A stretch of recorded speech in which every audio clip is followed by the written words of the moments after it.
Olá pessoal, tudo bem? Estamos iniciando mais um programa falando de Espiritismo, que vai ao ar toda terça-feira às 20h30, que ficam gravados aí nas mídias, Facebook, Instagram, YouTube, vocês podem acessar aí embaixo. É um prazer muito grande estar com vocês para esses momentos de reflexão sobre a nossa vida, sobre todas as informações muito importantes que nós temos acesso através da espiritualidade superior, informações que nos ajudam muito. Hoje nós vamos falar de algo que é comum a todo mundo, importante para qualquer um, que é a imortalidade da alma. Afinal de contas, nós continuamos existindo mesmo depois da morte física? Será que nós vamos ficar dormindo para acordar no dia do juízo final? Será que alguns serão arremessados para o inferno para sofrer por todo sempre? E outros serão alçados ao céu para uma vida de felicidade plena por todo sempre? Afinal de contas, o que acontece? E o que o Espiritismo fala?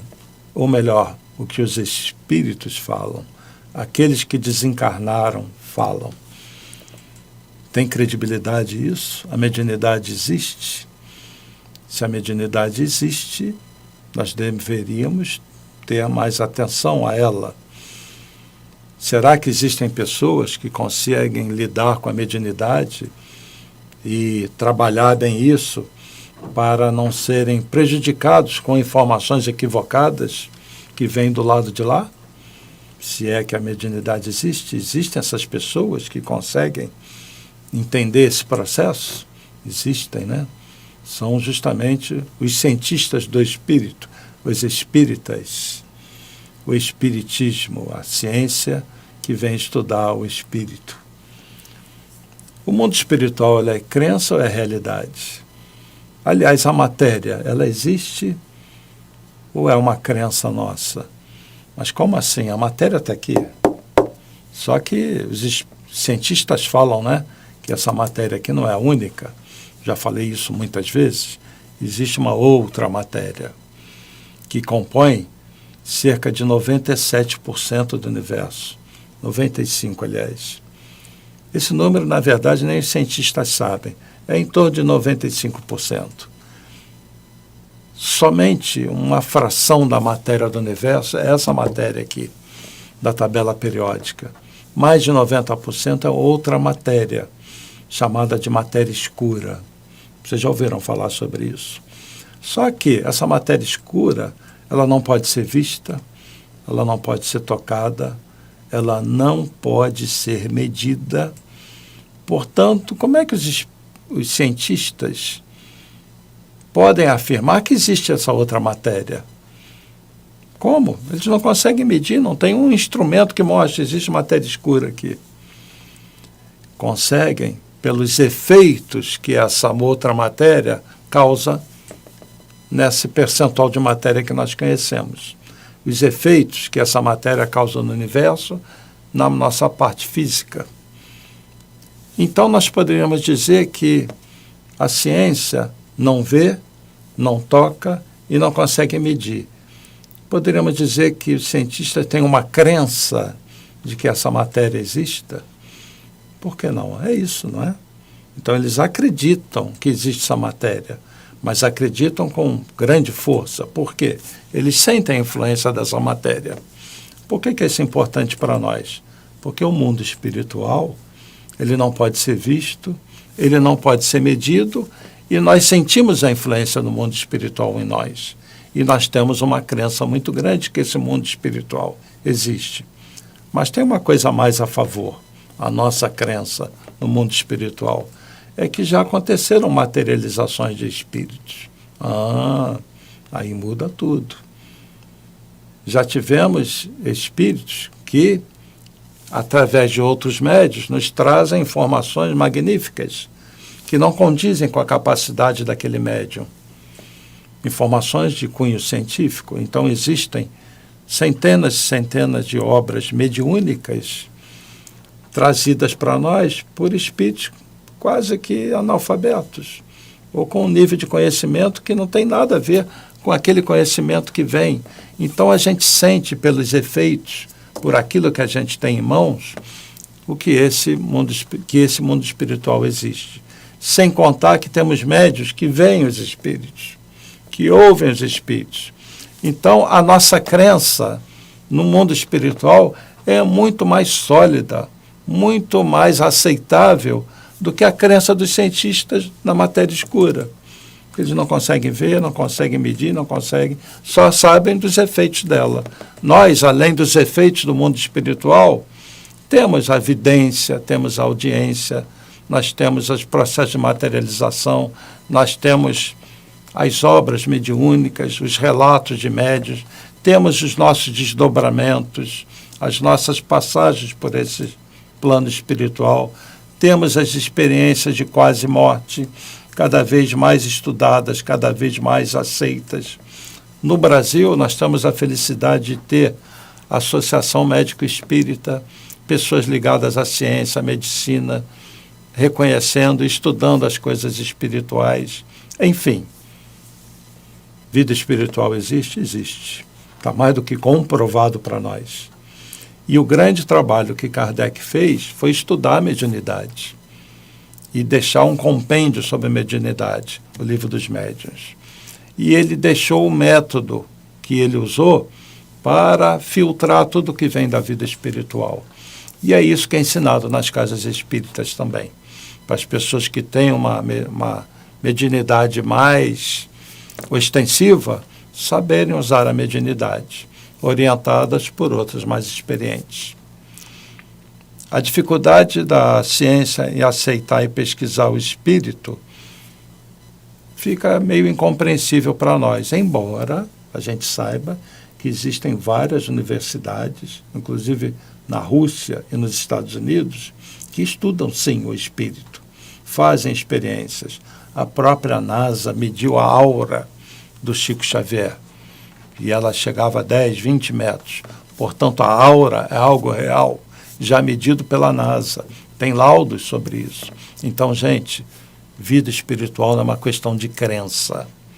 Então, os nossos irmãos, que são muito apegados a uma religião que rejeita a vida espiritual da maneira que o Espiritismo mostra, com os espíritos despertos do lado de lá, participando da vida, e não dormindo para acordar no dia do juízo final, uma vida ativa, um Deus de amor, e não um Deus que condena para sempre um ser para o inferno, nem imediatamente para o céu. Essa visão que a ciência espírita traz é uma visão real sobre a vida. E nos diz que a consciência que nós somos existe além da vida física. Então, a imortalidade da alma é um fato. Daí, nós deveríamos dar mais atenção ao estudo dessas coisas. É a atenção que vocês estão dando. E revendo tudo de informação, o Evangelho, então, é como se fosse um código de conduta, como se Jesus dissesse: sigam esse caminho, não se afastem dele. E vocês vão se libertar desse processo de reencarnações sucessivas daqui a um tempo. E vocês já vão começar a viver mais felizes. Então, invistam na sua felicidade, invistam na sua espiritualidade. A família é um grande laboratório para o espírito. Nas relações, nós mostramos quem nós somos, o progresso que nós já fizemos. Nós ajudamos uns aos outros. E os médiuns ostensivos, então, são as grandes testemunhas da imortalidade da alma. A astronomia é uma ciência de observação. A gente aponta um telescópio para o alto e analisamos os astros. E chegamos a conclusões pela observação. O Espiritismo é uma ciência de observação. Através dos médiuns, que é como se fosse o nosso telescópio, nós observamos a vida espiritual. e recebemos as informações da vida espiritual. Muitas pessoas, desde cedo, os que são médios ostensivos, dão de cara com essa realidade espiritual. E fica difícil, num caso desse, a pessoa não se voltar para o espiritismo, porque constata a realidade da vida espiritual. Muitas pessoas que têm suas crenças ferrenhas, não, nada disso existe, quando perdem um ente querido, correm para a casa espírita. Porque quando pensam mais profundamente sobre o assunto, não faz sentido as coisas não serem como o espiritismo fala, como os espíritos superiores falam. Então, muitas pessoas vêm com a mediunidade e constatam tudo aquilo que é falado nas obras espíritas. E eu vou passar para vocês um vídeo que eu não passei ainda antes, de 5 minutinhos. É uma entrevista que o Carlos Vereza faz com uma médium, Dona Vanete. O Carlos Vereza frequenta lá uma casa com a irmã nossa, ao lado de Frei Luiz, e a Vanete é uma médium de lá. E ela vai contar, então, a experiência dela desde menininha, que ela vê um espírito, é o avô dela. E esse avô precisava pedir perdão para o pai dela. E vejam a questão do perdão, que nós já abordamos em outros programas, né, como é importante. É aquilo que Jesus falou: se reconcilie com seu adversário enquanto estáis a caminho, porque depois fica difícil, depois isso vai pesar mais. Então ela vai falar, dentre outras coisas, essa necessidade que o avô dela tinha de pedir perdão ao pai dela e também à mãe, porque ele não foi muito legal com ambos. E utiliza então a neta, a Vanete, para ser um instrumento dessa ligação dos dois planos. Mas nada melhor do que assistir a entrevista e voltamos já já. Então fiquem aí com o Carlos Vereza entrevistando a senhora Vanete e voltamos já já. Eu tinha muita vontade de orar, eu tinha 5 anos e eu na minha casa, na casa do meu pai, né, eu estava de madrugada, eu estava acordada, não sei como uma criança de 5 anos está acordada às 5 horas da madrugada. Essa foi a minha primeira vivência. E você era católica? Eu era católica e fui católica há muitos anos ainda. E eu tive uma vivência, eu estava na minha cama, mas não estava dormindo, era madrugada, estava todo mundo dormindo, meu pai, meus irmãos, e eu vi passar pela porta, sem abrir a porta, um homem, um senhor. E eu falei para ele: como é que pode? Por que o senhor entrou na casa do meu pai? O senhor não bateu na porta? O senhor não abriu a porta? Como pode o senhor entrar na casa do meu pai? Aqui é a casa do meu pai. Você não realizava que era uma vidência não, né? Não, eu não sabia que era vidência. Eu só soube o que era vidência quando eu entrei para o Frei Luiz. Eu não sabia que eu era vidente, eu não sabia. Eu sabia que os anjinhos estavam comigo sempre, mas não sabia a evidência. Então ele falou para mim: mas eu sou seu avô. Eu falei assim: não senhor, o senhor não é meu avô. E nem chamou meu pai para abrir a porta. Aí ele falou: filha, por favor, chama seu pai, eu preciso falar com ele. E eu falei assim: mas o senhor quer falar o que com meu pai? Eu preciso pedir perdão a ele. Aí eu gritei: papai, que é, Vanete? Aí eu falei assim: seu pai está aqui. Aí ele falou para minha mãe assim: Célia, manda essa menina dormir. Aí eu falei assim: papai, ele está aqui. Mas meu pai não acreditou. Aí meu avô começou a falar o que só eles dois sabiam. Mas o seu pai não estava vendo? Não, meu pai não estava vendo. Meu pai ainda estava no quarto. Ele não acreditou. Então ele foi falando, meu avô foi falando tudo que só eles dois sabiam. E eu ia repetindo. Mas ele falou isso, papai. Ele falou isso agora. Papai, ele está chorando. Papai, ele está aqui, papai. Ele diz que é seu pai, que é meu avô. Aí meu pai veio. E eu comecei a falar tudo que meu avô falava. E meu pai caiu de joelhos no chão. Nossa, e chorava muito. E minha mãe também. Eu quero te pedir perdão, meu filho. Eu fui muito mal para você. Eu maltratei muito você. Eu fiz tudo o que eu quis com você. E você sempre pacato. E a Célia também, que é a minha mãe, eu peço desculpa, que eu também te maltratei muito.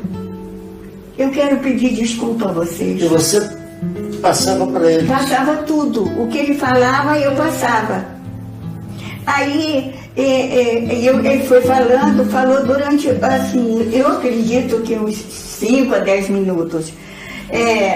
Aí foi falando. Meu pai foi respondendo, dizendo que perdoava ele, que não existia mais nada. Meu pai começou a acreditar, então. Meu pai acreditou, porque só eles sabiam o que tinha acontecido no passado. Eu não saberia. Eu, uma criança de 5 anos, não saberia. E a minha mãe sabia de alguma coisa, mas não tudo. E conforme ele foi falando, eu fui falando para o meu pai, e meu pai acreditou, e caiu de joelhos, chorando. Meu pai, eu te perdoo, meu pai, eu te perdoo. Papai, ele também está pedindo perdão e está chorando muito. Então eu vou falar para ele não chorar, porque eu sou desculpou. E não chora mais, papai. Aí nessa hora eu já estava chorando também de ver os dois chorarem. E a minha mãe também. Aí, papai desculpou, meu avô pediu desculpa e perdão. Eu disse, agora eu vou embora. Agradeço a essa menininha, que é minha neta, tudo que ela fez por nós. Agradeça, meu filho. Que lindo. Agradeça, essa menininha salvou nós dois. E ele foi embora. Como veio, passou pela porta fechada e foi embora. E meu pai e minha mãe foram para o quarto, ficaram chorando e conversando lá, que eu não ouvia, né? Eu sabia que eles estavam conversando e chorando de emoção. Foi a sua primeira evidência? Foi minha primeira evidência, eu tinha 5 anos. E aí, gostaram do vídeo? Muito interessante, né? A médium falando da experiência dela, e isso ela com 5 anos de idade. Imaginem tudo que não aconteceu até a data de hoje, né? Quantas coisas essa pessoa já não viu, o próprio Vereza, e todos nós que estamos mais tempo na casa espírita, testemunhamos essas situações de pessoas com mediunidade. Alguns de nós têm essa mediunidade extensiva, não é o meu caso, eu tenho intuição, como todo mundo tem, mas essa mediunidade ostensiva comum na casa espírita. A casa espírita é a casa dos médiuns, porque eles não vão encontrar um acolhimento como eles encontram na casa espírita, onde isso é estudado, é uma coisa natural. Mediunidade é natural, é coisa da natureza, é orgânica. Existe uma glândula, a glândula pineal, que está muito ligada a essa questão da mediunidade. Existem pessoas que estudam a pineal, e a pineal tem alguns cristais de um mineral, apatita, e tudo indica que a quantidade dessa apatita dentro da pineal confere a uma pessoa uma conexão maior com essas vibrações mais sutis que são da vida espiritual. A presença de espíritos, a comunicação.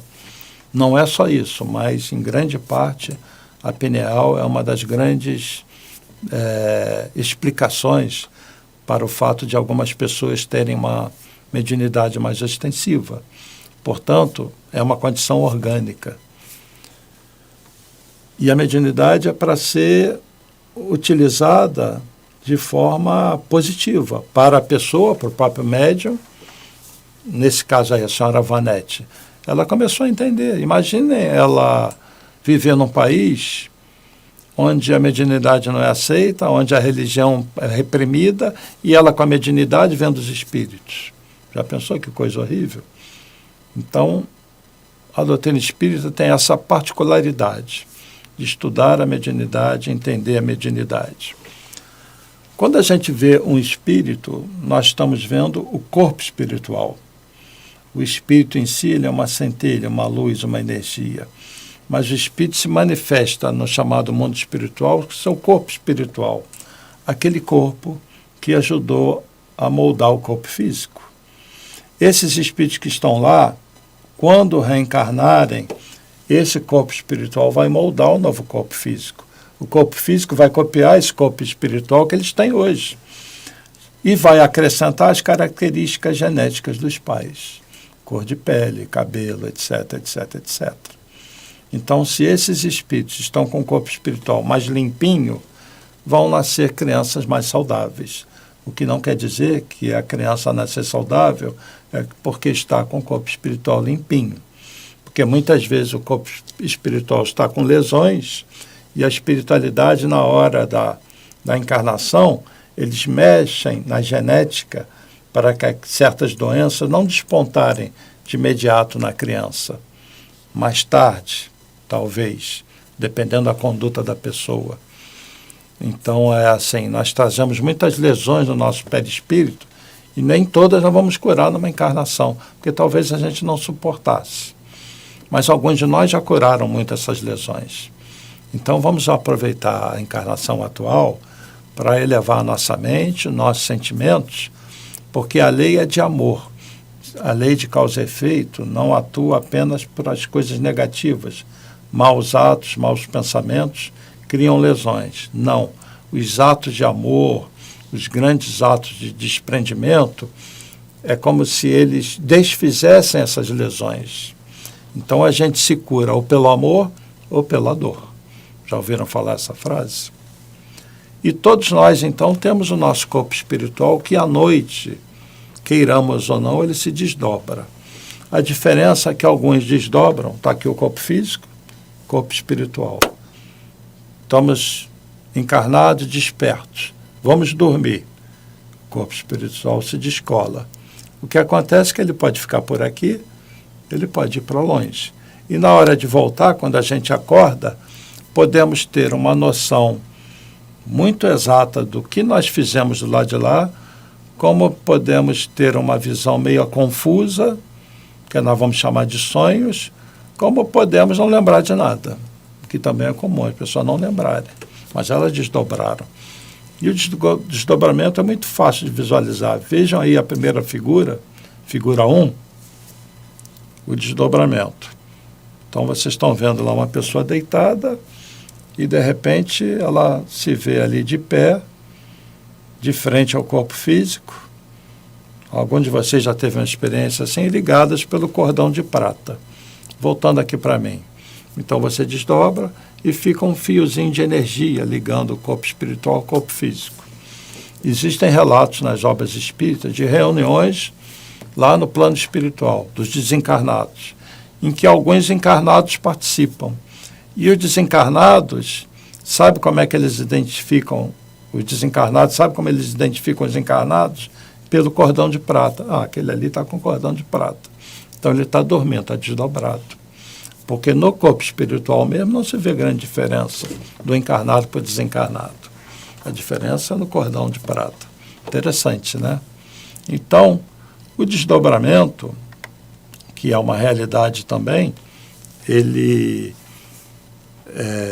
em algumas pessoas, ele é muito... o que a pessoa vive do lado de lá é muito parecido com o que vive aqui. É muito comum em médios isso, que desdobram, vão trabalhar e têm consciência do que estão fazendo lá.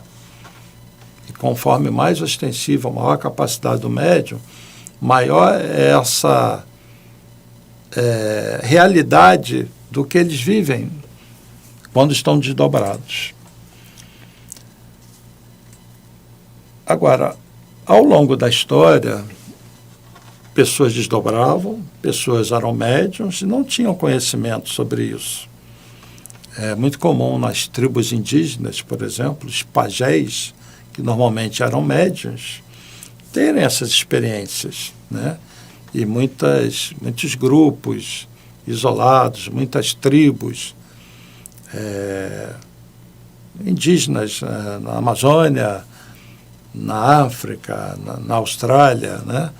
Terem pessoas sábias, pessoas que tinham experiência na vida espiritual e que dirigiam espiritualmente aqueles grupos, sem terem instrução, sem terem, muitas vezes, acesso à escola, civilizações isoladas, mas que tinham noção de espiritualidade, que desdobravam, iam na vida espiritual. Eu vou passar um segundo vídeo que fala um pouquinho sobre isso, sobre desdobramento e sobre essa questão dos sonhos. O Divaldo vai falar um pouquinho, passa cenas de um filme muito interessante, uma menina que vai no hospital, fica em coma, e ela começa a desdobrar. E ela não entende, ela se vê fora do corpo físico. Eu não me recordo agora o nome do filme, mas é um filme muito bom. Então assistam esse vídeo e voltamos já, um videozinho de 5 minutos. Eu sentia que flutuava e me movia pelo quarto. O que sai é a consciência, que é algo além do espaço, do tempo, da matéria, da energia, de um jeito que conhecemos muito pouco. Novas evidências são descobertas e casos extraordinários são submetidos a testes exaustivos para esclarecer enigmas antigos da humanidade.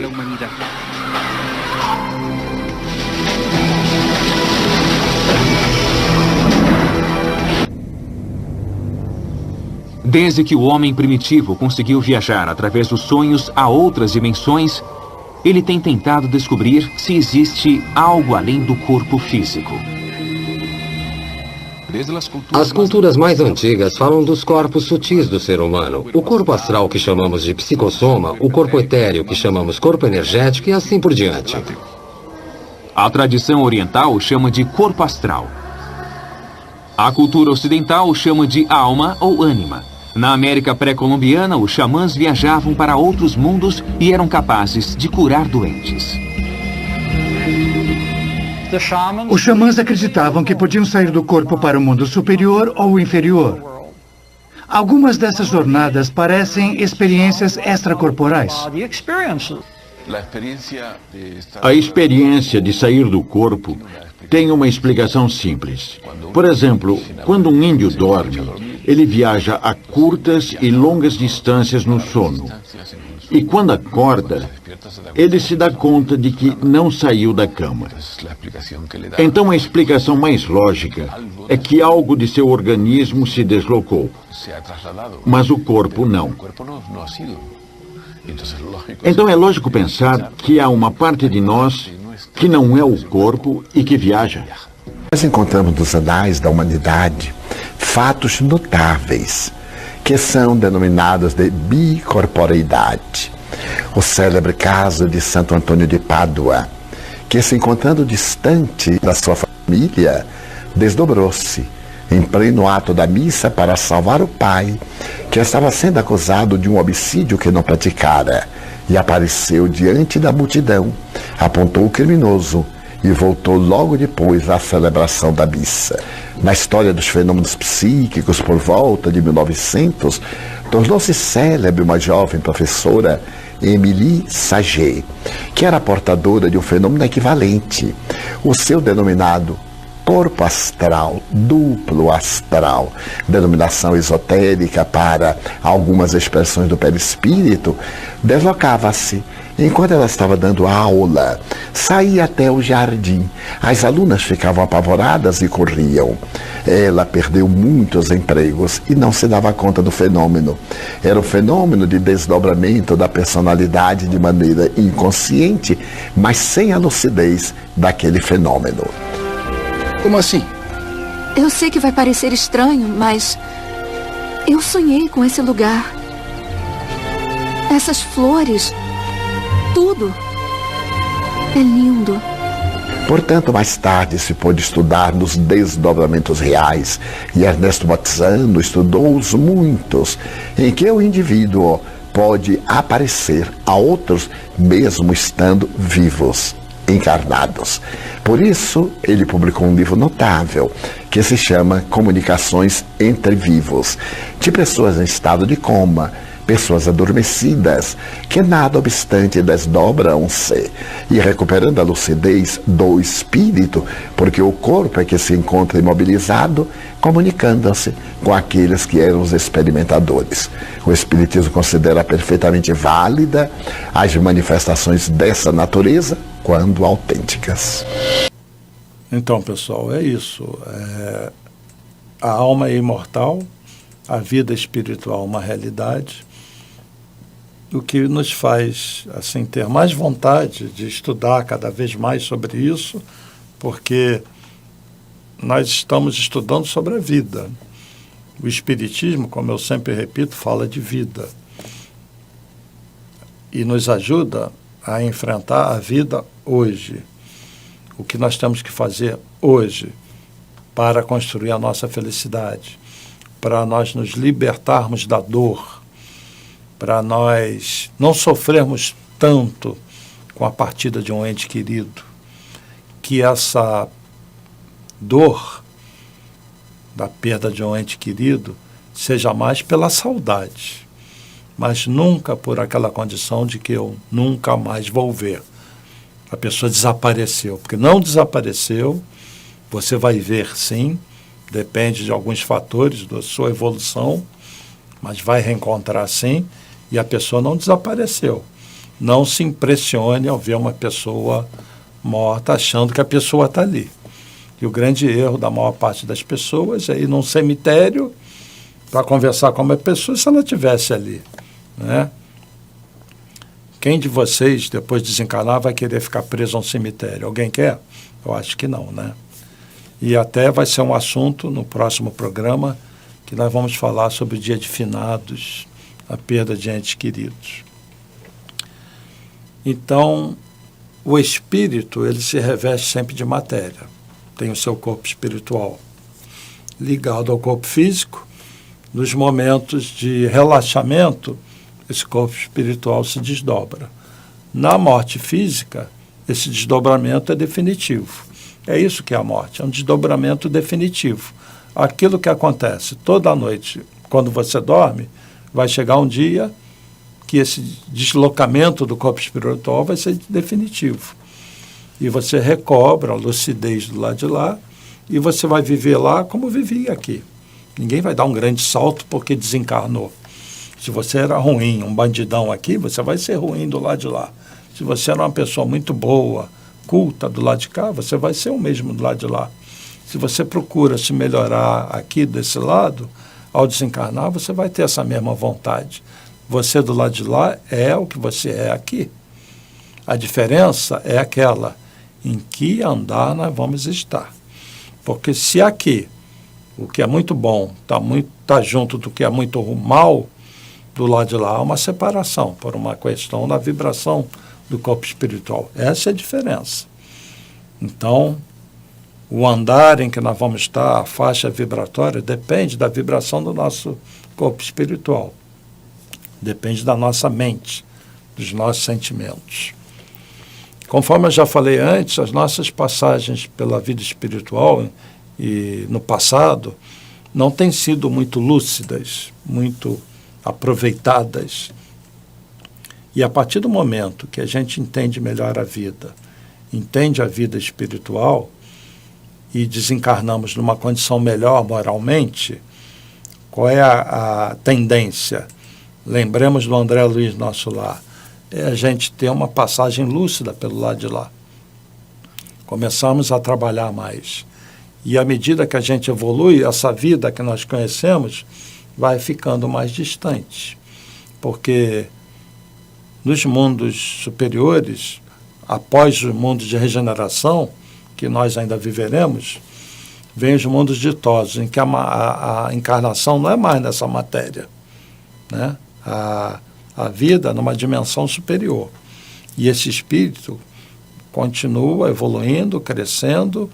Então, todos vocês têm muita coisa para ver, muita coisa para realizar. E a vida atual é um tesouro que vocês têm. A nossa vida é o nosso tesouro. Vamos olhar para a nossa vida com a importância que ela merece. Mas não é somente com aquela importância que a maioria dá, de ter as coisas, de ter um bom salário, que é compreensível, ganhar dinheiro, ter um carro. Nem todo mundo consegue isso. Muita gente não consegue essas coisas materiais, mas tem muitas conquistas espirituais, que no fundo é o que importa. Então eu pergunto, quais estão sendo as conquistas espirituais de vocês? Vocês que são espíritos imortais, o que vocês têm feito por vocês? Vocês especificamente, assistindo a esse programa, não a mim necessariamente, mas acessando as informações sobre espiritualidade, eu diria que estão num caminho muito bom, né? Se vocês aliarem o conhecimento a esse esforço para domar as tendências mais que vocês têm, para vivenciar mais o amor, o caminho que vocês estão seguindo está muito bom. Então vejam assim, se interessar pelas coisas espirituais é um sinal de maturidade, é um sinal de que, bom, a minha mente está me pedindo algo a mais do que eu tenho buscado. Eu preciso me conectar mais com as forças do universo. Eu preciso acalmar um pouco meu coração para não se deixar influenciar tanto pelas coisas da matéria. Eu preciso acreditar mais, acreditar que é uma realidade a vida espiritual. Existem pessoas que talvez precisassem que um espírito se materializasse ao lado delas. Mas será que isso mudaria as pessoas? Então, voltando lá para o início, eu falei que a ciência tem fé de que a matéria existe, né? A matéria escura existe, embora não possa vê-la, não possa medir. Nós temos fé que o mundo espiritual existe. Pelo mesmo motivo que os cientistas têm fé na matéria escura, que ela influencia no mundo físico. O mundo espiritual influencia no mundo físico também. Com uma vantagem, nós temos os médiuns. E nós temos casos em que já aconteceram materializações de espíritos. Então, para encerrar, assistam esse vídeo da materialização de Clarencio do nosso lar. Nosso lar existe, viu? Clarencio, o ministro do nosso lar, já se materializou aqui na Terra. E isso foi experimentado pelas pessoas que, na época, frequentavam o centro do médium Peixotinho. Assistam esse vídeo com depoimentos de filhas e um filho do Peixotinho, de um biógrafo do Peixotinho e de pessoas que presenciaram a materialização de Clarencio, ministro de nosso lar. E voltamos já já para encerrar.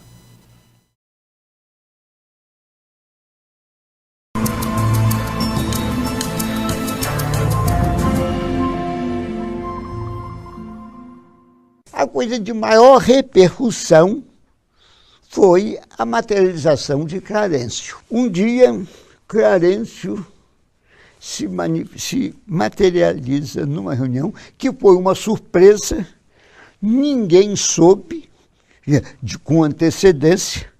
Ele chega com seu cajado, entra na porta entre a cabine e a sala de sessão, faz uma palestra. Houve uma agitação antes, senhor ministro, eles gritam, senhor ministro, vozes de dentro da cabine e que alguém diz, vem alguém importante. O Clarencio faz a palestra dele, por quê? Ele não veio, ele não desceu para essa reunião no Araci. É explicado depois que ele veio para materializar-se num grupo espírita em alguma parte do planeta. Mas o ambiente manda-se um destacamento espiritual precursor para saber se o ambiente comportava a presença de Clarencio. E esses que compareceram disseram que o ambiente não estava em condições de receber Clarencio. Como ele já tinha descido, procuraram um ambiente propício e encontrou em Campos, no Araci. Os espíritos disseram, não pensem que vocês vão vê-lo quando desencarná-lo. Vocês estão vendo agora e não o verão depois de desencarnado. Isso aí é magnífico porque há pessoas que ainda vivem e que testemunharam esse fenômeno. O grupo foi surpreendido, como já aqui se disse, pela presença de Clarencio. Mas ele não se materializou de forma, vamos dizer, parcial. Ele se materializou totalmente. As pessoas, inclusive, se referem, eu tenho 2 relatos feitos por senhoras que conhecem bem, vamos dizer, as palavras que indicam os diversos adornos de uma né? E elas dão conta de punhos rendados, de golas, de um manto, realmente, de rara beleza, que foi visto, né, imagino o impacto emocional dessas pessoas. O espírito que apareceu, que mais emoção me causou, foi a presença de Clarencio, ministro do nosso lar. Quando ele apareceu, o salão que ficava às escuras ficou completamente claro, onde víamos todas as pessoas com os mínimos detalhes, porque ficou uma claridade imensa, em pleno salão. E ele apareceu com uma túnica toda em luz, aquela túnica que ia até os joelhos, toda em luz. E com um cajado, também todo iluminado. Ele chegou na porta da cabine, avançou 3 passos para o salão e ali ele falou para todos nós. Foi uma coisa maravilhosa que até os espíritos, quando ele apareceu na cabine, antes de sair para o salão, ministro, os espíritos que estavam ali diziam assim, ministro.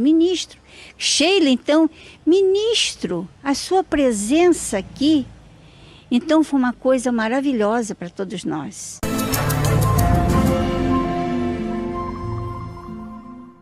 O objetivo desses fenômenos é, numa época em que veio ao mundo 3 medianeiros distintos, Chico Xavier na psicografia, Divaldo Franco na palavra e Peixotinho na mediunidade de efeitos físicos. Então esses 3 elementos são importantes para essa fase de expansão da doutrina espírita, que hoje, naturalmente, graças a esses trabalhos, está numa fase de consolidação. Eu não tenho dúvida nenhuma de que a experiência que se encontra nos domínios da mediunidade foi uma experiência vivenciada numa reunião de Peixotinho e também em Missionários da Luz. Eu, pessoalmente, eu que assisti a algumas reuniões, não tenho dúvida nenhuma. Eu digo sempre, olha, Chico nunca mais voltou a sorrir desta maneira. Exatamente numa oportunidade em que estava junto com o nosso Peixotinho. Então, pessoal, que experiência, hein? Presenciar a materialização de um espírito. Será que nós precisamos disso? Somos São Tomé? Eu confesso para vocês que eu gostaria de ver um espírito materializado. Mas eu confesso também que eu não preciso tanto disso para a minha fé. Eu, através dos médiuns com os quais eu trabalho, eu confio na existência da vida espiritual, como Chico Xavier descreve, como Divaldo Franco escreve. São obras maravilhosas, importantíssimas, porque falam da vida, da imortalidade da alma, nos comprovam a existência de uma força maior, de uma inteligência suprema, que nós podemos chamar de Deus. Existe uma ordem para tudo. A Terra tem um grupo que comanda as coisas da Terra, que comanda e dirige as reencarnações e as desencarnações, que leva espíritos da Terra para outros mundos, que traz espírito de outros mundos para a Terra. A vida espiritual, ela é pulsante, ela é real e ela está além do nosso campo de visão, porque nós somos de lá. Na verdade, nós somos de lá. Nós estamos momentaneamente presos aqui. Já deu para vocês entenderem isso? Que a verdadeira vida é essa vida fora da matéria física? E não é o contrário? Que, na verdade, morte, na verdade, é você deixar a vida espiritual, se esquecer disso momentaneamente, ocupar um corpo físico, é a morte para o espírito. Mas isso é temporário, porque depois de um tempo a gente se liberta dessa matéria. E à medida que a gente evolui, a gente vai se libertando dessa necessidade de continuar reencarnando. A reencarnação não é ruim, não estou falando isso. Pelo contrário, ela é necessária no processo de aprendizado e de evolução. Nós ainda precisamos da reencarnação, ainda vamos precisar dela durante um bom tempo. Mas o nosso destino é viver a vida plena e espiritual, não mais caminhando daqui para ali, mas deslocando pelo universo. Não mais com a visão restrita que nós temos, com uma visão ampla. Não só com o conhecimento limitado que nós ainda temos, mas com conhecimento amplo que todos vamos desenvolver nessa caminhada. Até chegar o momento que seremos, sim, aquele espírito de luz, aquele ser grandioso, mas que nós temos que conquistar. Mas no momento não podemos duvidar dessa realidade, da imortalidade da alma, daí a necessidade de encararmos a vida com a seriedade que ela merece, com muito amor por nós, pelas pessoas que nos cercam, por esses seres que nos dirigem, muita gratidão a Kardec, a Chico Xavier, a Divaldo, muita gratidão aos médiuns, vocês que assistem, médiuns trabalhadores do MAP, médiuns de outras casas espíritas, muito obrigado a vocês por nos mostrarem, nós que não temos a mediunidade ostensiva, essa realidade. Embora nós mesmos, através da nossa experiência, dos nossos sonhos, desdobramentos, nós também tenhamos, de certa forma, acesso a essa realidade. Então, todos nós nos ajudando, nos auxiliando, de mãos juntas, vamos caminhar para uma vida superior. Precisamos uns dos outros e precisamos, mais do que nunca, de Nosso Senhor Jesus em nossas vidas e de todos os espíritos superiores, seus trabalhadores, que nos abraçam com muito amor e nos convidam para uma vida mais feliz, que temos que construir. O reino dos céus não está ali, não está acolá, está dentro de nós. Fazei brilhar a vossa luz, já disse Jesus, vós sois deuses, tudo que eu faço vós podeis fazer e muito mais. Então, que nós possamos aproveitar toda essa influência positiva da espiritualidade superior para nós fazermos brilhar a nossa luz. E a imortalidade da alma é uma realidade que está se tornando praticamente fato científico. Se não agora, muito em breve. Tá bem? Então, que Jesus abençoe todos vocês. Foi um prazer estar mais uma vez refletindo sobre as coisas espirituais. Nos vemos na próxima semana, se Deus quiser. Paz e bem, paz e luz, paz, muita paz.